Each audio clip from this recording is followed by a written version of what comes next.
Episode 72 युद्ध का प्रथम प्रहार। चारों ओर अंधकार था, एक ऐसा अंधकार जिसमें सूर्य की रोशनी भी डर के मारे छिप गई थी। देवता और दानव दोनों अपनी अपनी सेनाओं के साथ आमने सामने खड़े थे। वरुण देव, माँ दुर्गा, अग्निदेव, वायुदेव और यमराज की उपस्थिति से आकाश में दिव्यता की लहरें फैल रही थीं। वहीं दूसरी ओर वृकासुर, तालकेतु और निशाचरिणी महाकाल्या जैसी भयावह शक्तियां अपने राक्षसी सैनिकों के साथ आकाश को निगलने को तैयार थीं। युद्ध आरंभ होता है। महादेव की शपथ है, माँ दुर्गा ने सिंह पर सवार होते हुए कहा, इस पृथ्वी की रक्षा हेतु हम सब अंतिम प्राण तक लड़ेंगे।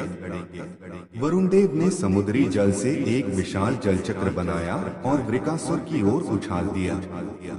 लेकिन वृकासुर हंस पड़ा, जल, ये आग पी चुका हूँ मैं। उसने अपनी भुजाओं से लपटों का गोला बनाकर जल को भाप बना दिया। तभी वायुदेव सामने आए। उनकी एक फूंक से वृकासुर कुछ कदम पीछे लुढ़क गया, लेकिन अगले ही पल महाकाल्या ने अपनी काली जिह्वा फैलाकर हवा को सोख लिया। दृश्य भयावह हो गया। समीर, रिया, डॉक्टर सिया और आकाश नीचे से यह महायुद्ध देख रहे थे। हमें सिर्फ देखने नहीं, कुछ करने की जरूरत है, समीर चीखा। लेकिन इन देवताओं और दानवों के बीच हम कर भी क्या सकते हैं? सिया घबराई हुई थी। रिया ने ध्यान से ऊपर देखा, कालचक्र की ऊर्जा अस्थिर हो रही थी। अगर हमने इसे स्थिर न किया तो यह युद्ध दोनों पक्षों को समाप्त कर देगा। आकाश आगे बढ़ा, हमें ऋषि संयंत्र को खोजना होगा। वह ही हमें प्रथम मणि का मार्ग बताएंगे। दूसरी ओर दानवों के पक्ष में एक नया पात्र प्रकट होता है, त्रिनेत्र दृष्टा, जो भविष्य को देख सकता है पर उसे बदल नहीं सकता। वह वृकासुर से कहता है, यदि प्रेम की शक्ति जाग गई तो तुम हार जाओगे।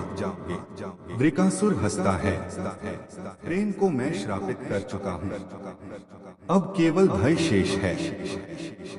अचानक यमराज ने अपना कालदंड उठाया और निशाचरिणी महाकाल्या पर प्रहार किया। सारा आकाश बिजली से गूंज उठा और पहली बार दानव दल की एक प्रमुख योद्धा गिर पड़ी। माँ दुर्गा गरज उठी, यह सिर्फ शुरुआत है, अब न्याय का युग लौटेगा।